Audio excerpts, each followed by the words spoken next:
না, এখন না। এখন বললে আহনাফ হয়তো ঘৃণা করবে, দূরে চলে যাবে। আমি চাই না ওর চোখে আমার জন্য ঘৃণা, করুণা থাকুক। আহনাফ পেছন থেকে এগিয়ে এসে মেহেরের কাঁধে হাত রাখলো। মেহের কেঁপে উঠল, যেন ধরা পড়ে গেছে। তুমি কি আমাকে বিশ্বাস করো না মেহের? নাকি আমি তোমার কাছে এতটাই দূরের মানুষ? মেহেরের চোখ ভিজে উঠল আবার। ওর ঠোঁট কাঁপতে কাঁপতে বের হলো কেবল একটুখানি শব্দ, আমি পারবো না। আহনাফ বিস্মিত হয়ে তাকালো ওর দিকে। কি পারবে না? মেহের মুখ ঢেকে কাঁদতে শুরু করলো। আহনাফ আর জোর করলো না, কেবল ওর কাঁধে হাত রেখে দাঁড়িয়ে রইল। আচ্ছা, মেহেরের খুব ঘনিষ্ঠ যাওয়ার কারণে কি মেহের আপসেট হলো? আমি কি খুব বেশি তাড়াহুড়ো করে ফেলেছিলাম? ভেতরে ভেতরে আহনাফের মনে ঝড়ের তাণ্ডব চলছে। প্রিয় আহনাফ, আপনার হাতে যখন আমার লেখা চিঠি পৌঁছাবে তখন আমি আপনার কাছ থেকে বহু ক্রোশ দূরে অবস্থান করছি। অবাক হচ্ছে নিশ্চয়ই, আপনার মেহের আপনাকে ছাড়া কোথায় গিয়ে অবস্থান করছে। পৃথিবীতে মাঝে মাঝে অনেক অবাক করা বিষয় ঘটে, বুঝলেন? কিছুটা টের পাওয়া যায়, কিংবা টের পেয়েও বুঝতে চায় না। আপনাকে ঝোঁকের বশে বিয়ের জন্য চাপ দিচ্ছিলাম আমি। বিয়ে হলো আমাদের। 4 মাসের সংসারে আমি যা বুঝতে পারলাম, আমার দ্বারা এই সংসার ধর্ম পালন করা সম্ভব নয়। সংসারে মায়ায় যদি আমি পড়ি, তবে আপনাকে চিরতরে ঠকাতে হবে, যেটা আমি সজ্ঞানে কখনোই পারবো না।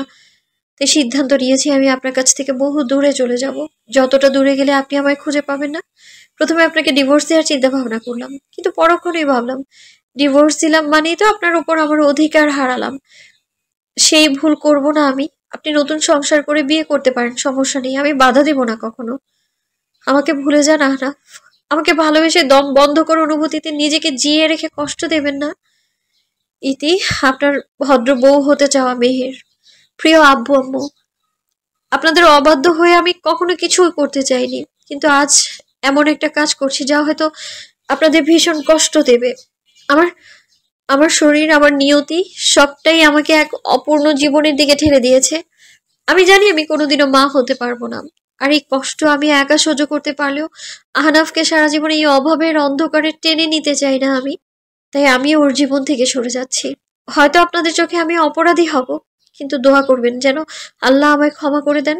আমাকে শুধু একটাবার সাহায্য করুন। সানোয়ার মামার কাছে চলে যাচ্ছি আমি।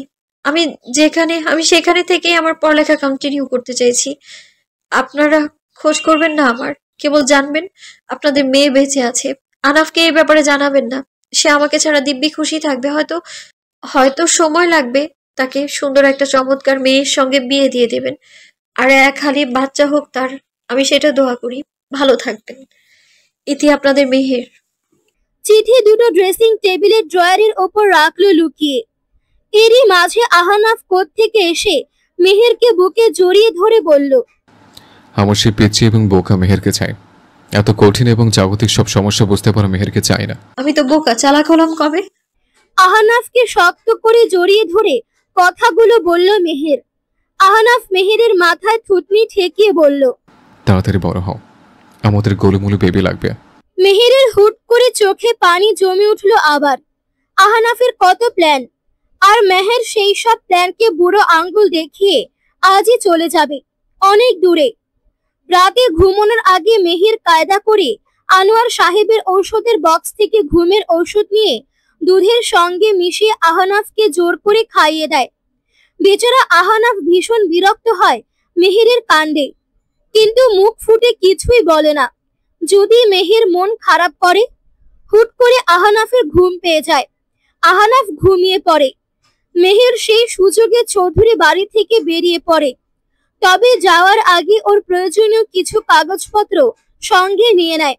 বাড়ি থেকে বের হবার পর দারোয়ানের সঙ্গে দেখা হলে মেহের বলে যে ও মির্জা বাড়িতে যাচ্ছে। বাস, দারোয়ান আর ঘাটায়নি ব্যাপারটা নিয়ে। বাড়ি থেকে বের হয়ে নিতুর মোবাইলে কল করে মেহের। নিতু কল রিসিভ করতেই মেহের বলল, তোদের বাসায় এক রাত থাকতে পারবো আমি?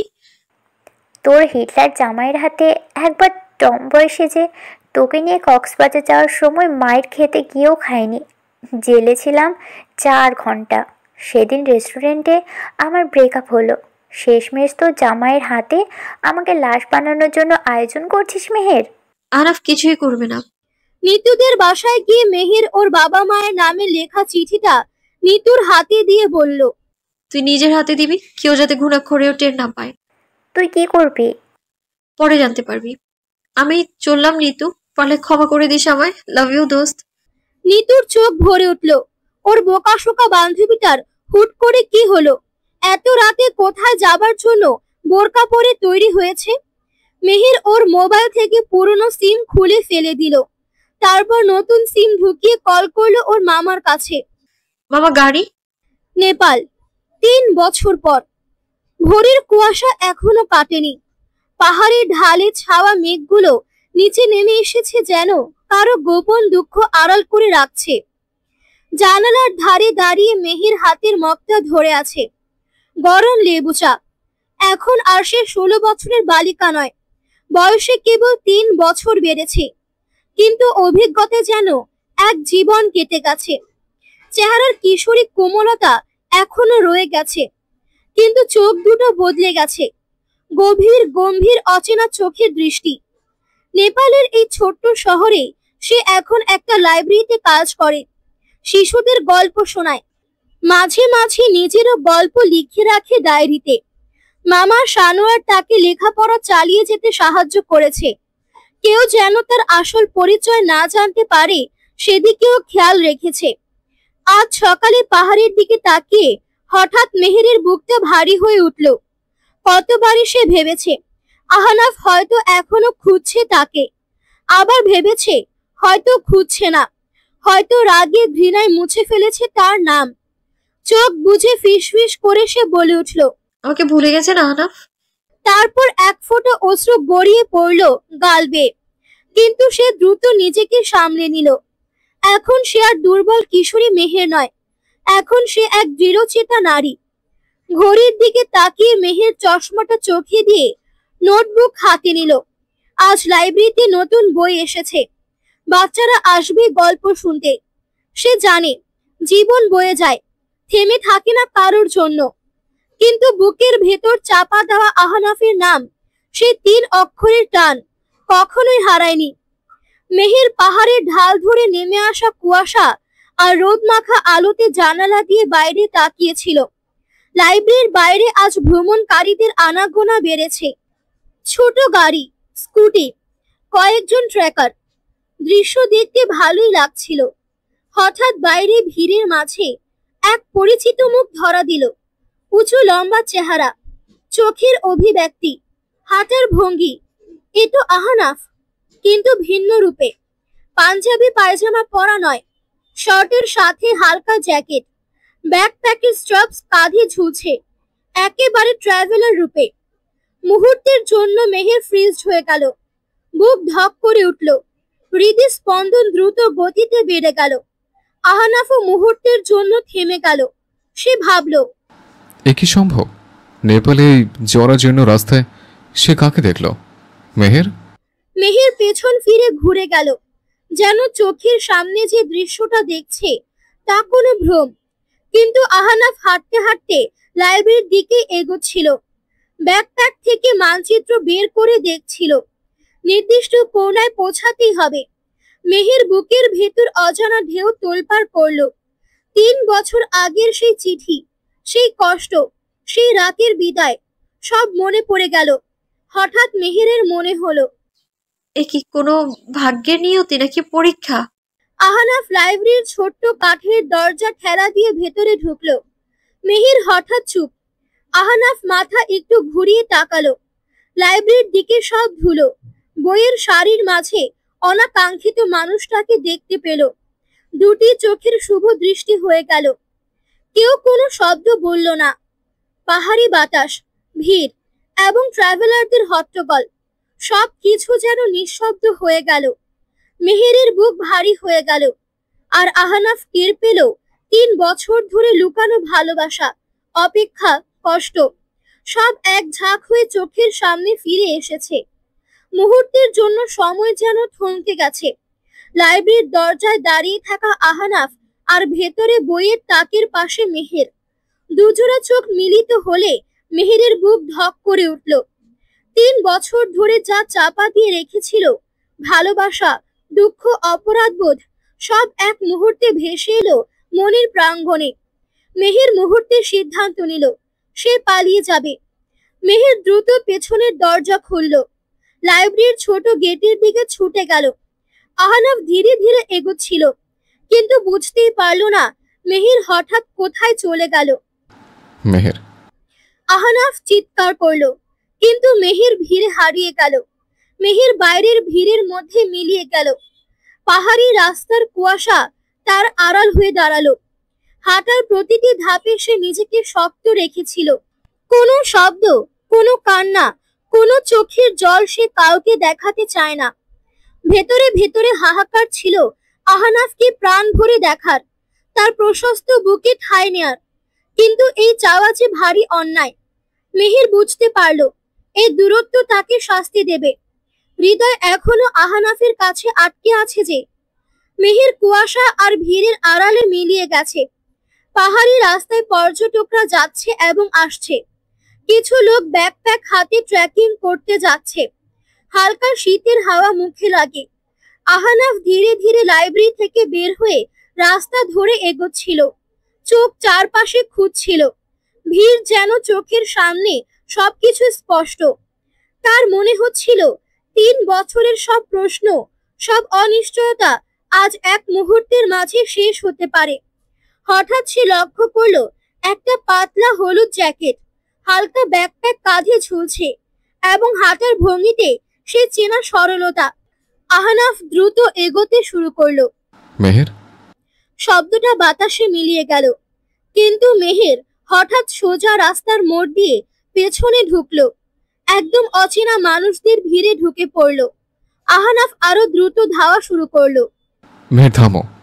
নেপালের কাঠমান্ডু শহর থেকে মাত্র 32 কিলোমিটার দূরে, সমুদ্র পৃষ্ঠ থেকে প্রায় 2500 মিটার উঁচুতে দাঁড়িয়ে থাকা এই ছোট্ট জায়গাটি যেন হিমালয়ের বুকের উপরে খোদাই করা একটি জানালা, যেখান থেকে পৃথিবীর সবচেয়ে নির্মল দৃশ্য একসাথে দেখা যায়।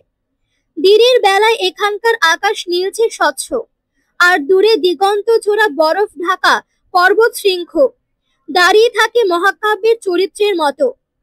সূর্যোদয়ের মুহূর্তে যখন প্রথম আলো হিমালয়ের গায়ে পড়ে, তখন সোনালী আভায় মোড়া হয় এভারেস্ট, গৌরীশঙ্কর, লাংটাংয়ের মতো নামী পর্বতমালা।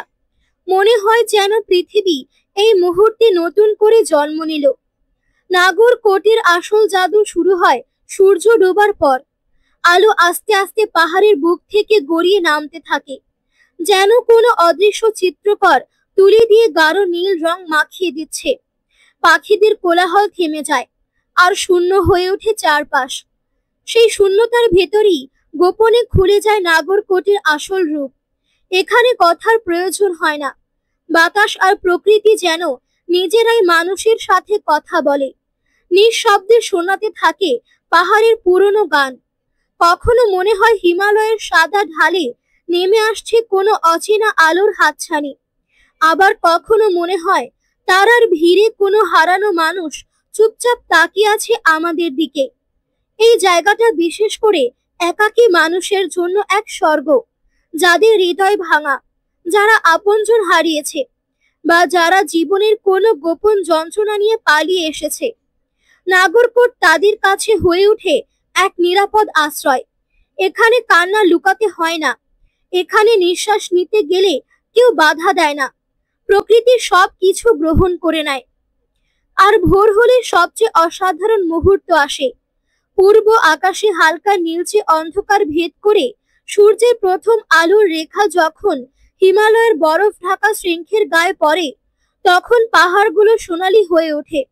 মুহূর্তটা এতটাই অবিশ্বাস্য যে মানুষ চোখের পলক ফেলতেও ভয় পায়। মনে হয় কিছু যেন মিস হয়ে যাবে।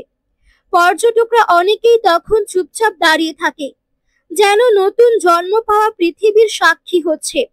নাগরকোট শুধু একটি পাহাড়ি ভ্রমণ কেন্দ্র নয়, এটি এমন এক জাদুকরী আয়না যেখানে মানুষ নিজের ভেতরের গভীর মুখচ্ছবি দেখতে পায়। এখানে এসে মানুষ বুঝতে পারে জীবনের দুঃখ, বিচ্ছেদ, আনন্দ সবই আসলে ক্ষণস্থায়ী। আর হিমালয়, তারাগুলো, ভোরের সূর্য, এগুলি চিরকালীন। মেহের পালিয়ে এসেছে বহু দূরে, পরিচিত পৃথিবীর সব কিছু ছেড়ে। গাড়ি থেকে নেমে যখন সরু পাহাড়ি রাস্তা ধরে হেঁটে এলো, মনে হলো পৃথিবীটা যেন হঠাৎ বদলে গেছে। চারপাশে শুধু পাহাড় আর কুয়াশার আঁচল। সে এক সময় এসে দাঁড়ালো নাগরকোটের ভিউ টাওয়ারের কাছে। দূরে দিগন্ত জোড়া পাহাড়, তার উপরে নীরব আকাশ, নিচে শহরের আলো ক্ষুদ্র জোনাকির মতো জ্বলছে। চারপাশে ভিড় নেই, শুধু কয়েকজন অচেনা পর্যটক নিজেদের মতো ব্যস্ত। মেহের ধীরে ধীরে বসে পড়ল পাথরের এক কোণে, চাদরটা শক্ত করে জড়িয়ে নিল শরীরে। চোখের ভেতর তখনও ভাসছে পুরনো সব দৃশ্য, আহনাফের সঙ্গে কাটানো মুহূর্ত, তার পরিবারের হাসি, আনন্দ আর নিজের অক্ষমতার কষ্ট, আর আজকে আহনাফকে রেখে পালিয়ে চলে আসার দৃশ্য। নাগরকোটের নীরবতা তাকে যেন আরো দুঃখী করে ফেলল নিজের সামনে। এই পাহাড়ি অন্ধকারে সে তার দুঃখকে লুকাতে পারছে না, বরং আরো স্পষ্টভাবে দেখছে নিজের একাকিত্ব। হঠাৎ দূরে হিমালয়ের সাদা চূড়ার ওপর চাঁদের আলো পড়ে ঝলমল করতে লাগলো। মেহের তাকিয়ে রইল, কোনো কথা নেই, শুধু দেখছে। মনে হলো আকাশটা যেন তাকে সান্ত্বনা দিচ্ছে। তার বুক হু হু করে উঠল, চোখের কোণে অশ্রু জমল। সে হাত বাড়িয়ে সেই অশ্রু মুছতে চাইল, কিন্তু মুছল না, ঝরে পড়তে দিল। হয়তো এই অশ্রুর সঙ্গেই তার যন্ত্রণা গলে যাবে, হয়তো এই পাহাড়ি তার সব কষ্টের সাক্ষী হয়ে থাকবে। মেহেরের মনে মনে ভাবছে, আহনাফকে ফাঁকি দিয়ে চলে এসেছে ঠিকই, তার হৃদয় যেন ভেঙে চুরে দিচ্ছে। মনে হচ্ছে বড্ড ভুল হলো, পালিয়ে নয়, আহনাফের কাছে আজ সেই ইচ্ছায় ধরা দিলে বোধহয় হৃদয়ে ধরা বিষাক্ত কামড়ের যন্ত্রণা থেকে সে মুক্তি পেত। এত যন্ত্রণা সইবে কি করে? নীরব রাত আবার একবার আড়ম্বরহীন হয়ে গেল। মেহের উঠে দাঁড়ালো, কাঁধে চাদর গুটিয়ে নিল, আর ধীরে ধীরে ভিউ টাওয়ারের নিচের পথে নামতে লাগলো। প্রতিটি পদক্ষেপে ভেতর থেকে কোনো কিছু হাহাকার করে কিছু ছিঁড়ে ফেলছে। হয়তো এটা অনুশোচনার পথের শুরু, কিংবা আবার কোনো নতুন সিদ্ধান্তের সূচনা লগ্ন। আহনাফ প্রথম কয়েক রাত ঠিকমতো ঘুমোতে পারেনি। মেহের যেন হঠাৎ মুছে গেল তার সমস্ত রঙিন পৃথিবী থেকে। চোখ খুললেই খালি বিছানা, ড্রয়ারে লুকিয়ে রাখা সেই চিঠি যেন বিষ মাখা শলাকা হয়ে বুকের ভেতর কাটা বিঁধিয়ে থাকতো। প্রথম চিঠিটা পড়ে তার বুক কেঁপে উঠেছিল। আমায় ভুলে যান আহনাফ। ভুলতে চাইলেই কি এত সহজে ভুলে যাওয়া যায়? আহনাফ রাতের পর রাত হাঁটতো চৌধুরী বাড়ির ছাদে, আকাশের দিকে তাকিয়ে থাকতো। অন্ধকার আকাশে হাজারো তারা, কিন্তু তার ভেতরের শূন্যতা ভরানোর জন্য মেহের নামক নক্ষত্রের অনেক প্রয়োজন ছিল। মাঝে মাঝে মনে হতো মেহের এক্ষুনি চলে আসবে, পেছন থেকে জড়িয়ে ধরে বলবে, আমি তো বোকা, চালাক হলাম কবে। কিন্তু সেই স্বপ্ন ভেঙে গেলে বুকের ভেতর রক্ত ঝরার মতো ব্যথা হতো। 3 বছরের ফাঁকে আহনাফ অনেক বদলেছে। ফাইজের সঙ্গে ব্যবসায় মন দিল, রাজনীতির পেছনে ছুটল। হাসি ঠাট্টায় মেতে থাকা আহনাফ গম্ভীর মুখে কেবল খুঁজে ফিরল মেহেরকে, শহরের প্রতিটি অলি গলিতে, বাংলাদেশের আনাচে কানাচে। কিন্তু যেই মানুষ স্বেচ্ছায় হারিয়ে যায়, তাকে কি চট করে খুঁজে পাওয়া যায়? মেহেরের বাবা মাকে আহনাফ বেশ কয়েকবার মেহেরের অবস্থান সম্পর্কে জিজ্ঞেস করেছে। তারা জবাবে কিছুই বলেনি, যেন তারা কিছু লুকাতে ব্যস্ত। আহনাফের বন্ধু বান্ধব মজা করে বলতো, বিয়ে কর, জীবন থামিয়ে রেখে লাভ নেই। আনোয়ার চৌধুরীও চেয়েছিলেন আহনাফ নতুন করে জীবন শুরু করুক, কিন্তু আহনাফ কখনো সম্মতি দেয়নি। সে শুধু হাসতো আর বলতো, যার জন্য আমার হৃদয়ের প্রতিটি ধুকপুকানে, তার অনুপস্থিতিতে কাকে নিয়ে সংসার করব? মাঝে মাঝে মেহেরকে খোঁজার চেষ্টা করত, নিতুকে ডেকে প্রশ্ন করত কিছু জানি কিনা, কিন্তু নিতু নির্বিকার মুখে বলতো, আমি কিছুই জানি না।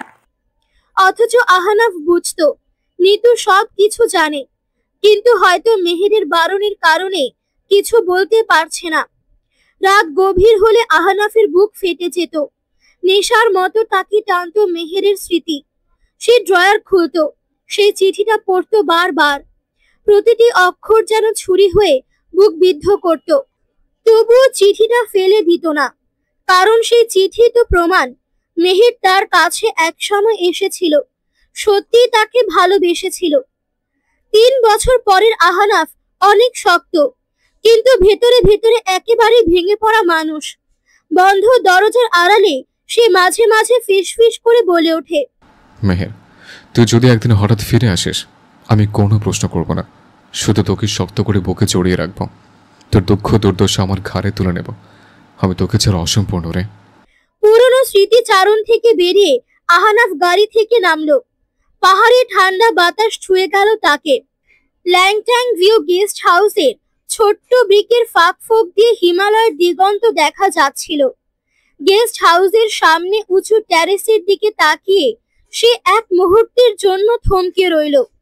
বাতাসের সঙ্গে মিশে আসা পাইন গাছের সুবাস আর দূরে শীর্ষচূড়ার কুয়াশা, সব কিছু যেন তাকে কোনো স্বর্গের গল্পের জগতে নিয়ে গিয়েছে।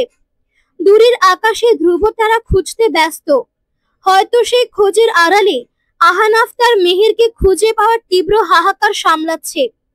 3 বছর ধরে খুঁজে বেড়াচ্ছে, 3 বছর ধরে চায় শুধু একবার তার পিচ্ছি বউকে কাছে পাওয়া, প্রশ্নের উত্তর খোঁজা, তার হারানো হাসি ফিরে পাওয়া।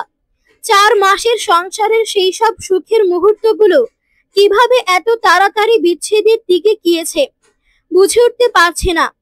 মেহেরকে একবার বলেছিল, ছেড়ে যাওয়া যাবে না, যত সমস্যা হোক আমরা একসাথে সব সমস্যার সমাধান করব। কিন্তু মেহের রাখেনি সেই প্রতিশ্রুতি। আহনাফের এত যত্নকে পায়ে মারিয়ে মেহের নিশুতি রাতে পালিয়ে গেছে। একটা বার ভাবিনি আহনাফের ঘুম ভাঙলে সে সবার আগে তার মেহেরকে দেখতে চাইবে, তার পিচ্ছি বউটাকে বুকে জড়িয়ে ঘুম জড়ানো চোখে তাকিয়ে সকালের সূচনা করবে। ভাবিনি মেহের আহনাফ কিভাবে মেহেরকে ছাড়া জীবন বয়ে বেড়াবে। আহনাফ দীর্ঘশ্বাস ফেলে। জ্যাকেটের পকেট থেকে মেহেরের লেখা শেষ চিঠি বের করে আবারও পড়ল। চাঁদের মিষ্টি আলোয় প্রতিটি শব্দ যেন জীবন্ত হয়ে ওঠে। সে নিয়ম করে প্রতিদিন একবার করে চিঠিটা পড়ে। প্রত্যেকটি বর্ণ, বাক্য, শব্দ মুখস্থ। তবুও মনে হয় আরো কিছু জানতে চাওয়ার তীব্র তাড়না তাকে বারংবার চিঠি পড়তে বাধ্য করে। মোবাইলের মেসেঞ্জারে কল রিংটং বেজে ওঠে। আহনাফ ভাবনার জগৎ থেকে বের হয়ে আসে। প্যান্টের পকেট থেকে মোবাইল বের করে দেখলো ফাইজ কল করেছে। কল রিসিভ করতেই দেখতে পায় ফাইজ এবং খিয়ার পাতনি বুড়ি অভিমানে চোখে তাকিয়ে আছে। আহনাফ মনের দুঃখ একপাশে ফেলে হাসি ফুটিয়ে বলল, আসসালামু আলাইকুম আম্মু, ভালো আছো? পাতনি বুড়ি মাথা নাড়ায়, চোখ ভর্তি জল, কাদর সুরে আহনাফকে ডাকলো, কি বাবা? ঠিক আছে, তোমার ছোট আম্মুকে নিয়ে তারপর ফিরবো। একটু কাঁদবে না তুমি, তোমার কান্না দেখলে বুকে জ্বালা করে। আহনাফের বুক জ্বলছে পেখমের জন্য। পেখম হয়তো তার বাবার কথা পুরোটা বুঝলো না, কিন্তু খিলখিল করে হেসে ফেললো। আহনাফও হাসলো। পেখমের হাসি মুখে ভেতরের দহন কিছুটা হ্রাস পেল। 26 মাস বয়সী পেখম তার মায়ের কোল থেকে নেমে বাবার কোলে উঠে এলো। খেয়া এবার আহনাফকে জিজ্ঞেস করলো, খোঁজ মিলেছে? আহনাফ দম ধরে বলল, এক পরকের জন্য একটু দেখা মিলল, তারপর আবার পালিয়ে গেছে। চোখের সামনে থেকে উধাও হয়ে গেল। আমি ওকে পেয়েও পেলাম না। খেয়া দীর্ঘশ্বাস ফেলল। ফায়েজের দিকে তাকিয়ে কিছু ইশারায় বোঝালো। ফায়েজ এবার খেয়া থেকে মোবাইল নিয়ে বলল, বউকে ভালোবাসিস, বেশ তো, তাকে জয় করে নে। যে পাবে হোক তাকে জয় করতেই হবে, নয়তো উদাস হয়ে বেড়ানো ছাড়া তোর কোনো গতি নেই আহনাফ। আর যদি হাল ছেড়ে দিস তবে মেহরিকে ভুলে যা, অন্য কাউকে বিয়ে করে সংসার কর। ফায়েজের কথা শুনে আহনাফ চোখ বন্ধ করে গভীর শ্বাস নিল। পাহাড়ের হাওয়া, চাঁদের আলো, মেহেরের স্মৃতি, সব মিলিয়ে একটাই কথা মনে এসেছে তার ভেতরে, আমি ওকে ছাড়বো না, না আর কাউকে গ্রহণ করব। যতই সময় লাগুক, যতই বাধা থাকুক, আমি মেহেরকে খুঁজে বের করব। মেহের আমার জীবনের অংশ, আমি ওকে ফিরে পেতে চাই, যে কোনো কিছুর বিনিময়ে হোক। মেহের খুব ভোরে ঘুম থেকে জেগে উঠল। গায়ে শাল জড়িয়ে বারান্দায় গিয়ে দাঁড়ালো। সূর্যোদয়ের সময়টাতে মেহের বিষণ্ণ মনে দাঁড়িয়ে থাকে রোজ। অদূরে পাহাড় জুড়ে আজ কুয়াশাদের মেলা বসেছে। মেহের সেদিকে তাকিয়ে দীর্ঘশ্বাস ছাড়ল। তারপর পেছনে ঘুরতেই কিছুর সঙ্গে ধাক্কা খেয়ে নাক মুখ কুঁচকে ফেলল। ব্যথায় কুঁকিয়ে উঠল। হাত দিয়ে নাক চেপে ধরে সামনে তাকাতেই মেহের স্তব্ধ হয়ে যায়। মেহেরের প্রেমিক রূপী স্বামী তার চোখের সামনে দাঁড়িয়ে আছে। মেহের প্রথমে ভাবল চোখের দেখায় ভুল হতে পারে। মেহের আহানাফকে পাশ কাটিয়ে যেতে গেলেই আহানাফ মেহেরের বাহু ধরে তার সামনে এনে দাঁড় করিয়ে শক্ত করে জড়িয়ে ধরল। মেহেরের মনে হলো সে আর নেই, হারিয়ে গেছে কোনো অন্য জগতে। আহানাফের চোখের জল ভিজে যাচ্ছে মেহেরের কাঁধ। মেহের নিজেও কাঁদছে। যার কাছ থেকে পালিয়ে দিবস কেটেছে রোজ, সে আজ মেহেরকে খুঁজে পেয়েছে। আহানাফ মেহেরকে ছেড়ে দিল। চোখের পানি হাতের পিঠে মুছে তাকালো। মেহের এই 3 বছরে অনেকখানি পরিবর্তন হয়েছে। আগের মতো চঞ্চলতা নেই, চেহারায় তবে মায়াবতী কন্যা হয়েছে। এই যে আহানাফের ইচ্ছে করছে মেহেরকে ঠাস করে দুটো থাপ্পড় লাগিয়ে দিতে, কিন্তু মায়াবতীকে দেখে সেই ইচ্ছে মরে গেছে। মনটাই চাচ্ছে বুকের ভেতর ঢুকিয়ে রাখতে। মেহের মাথা নিচু করে রেখেছে আহানাফের ভয়ে, অথচ মনের মাঝে হাজারখানি প্রশ্ন উকি দিচ্ছে। আহানাফ মেহেরের হাত ধরে এগিয়ে যাচ্ছে। মেহেরের ইচ্ছে করলো আহানাফের কণ্ঠে কিছু কথা শুনতে, কিন্তু সে তো চুপ করে আছে। বারান্দা পেরিয়ে ড্রয়িং রুমে আসতে মেহের দেখতে পেল ড্রয়িং রুম ভর্তি মানুষ গিজগিজ করছে। পরিচিত মুখ, আফতাব মির্জা, সানিয়া মির্জা, ফায়েজ চৌধুরী, খেয়া, আনোয়ার চৌধুরী এবং সবশেষে একটা কুট্টুস বুড়িকে দেখতে পেল মেহের। কুট্টুস বুড়িটা কে? ভাবতে ভাবতে মেহের বাচ্চাটার দিকে এগিয়ে যেতে চায়। আহানাফ মেহেরের হাত ধরে টান দেয়। মেহের পেছনে ফিরে তাকায়। আহানাফ চোখের ইশারায় বারণ করে। তারপর খানিকটা এগিয়ে এসে মেহেরের দিকে ঝুঁকে বলল, সবার সাথে দেখা করে না মেহের, তোকে নিয়ে আমি এখন অনেক দূরে চলে যাব। আর বিশেষভাবে জানিয়ে রাখছি তোকে, কান্নাকাটি নট অ্যালাউড। আমার কান্নাকাটির দৃশ্য দেখতে ভালো লাগে না। লিভ হার নাও।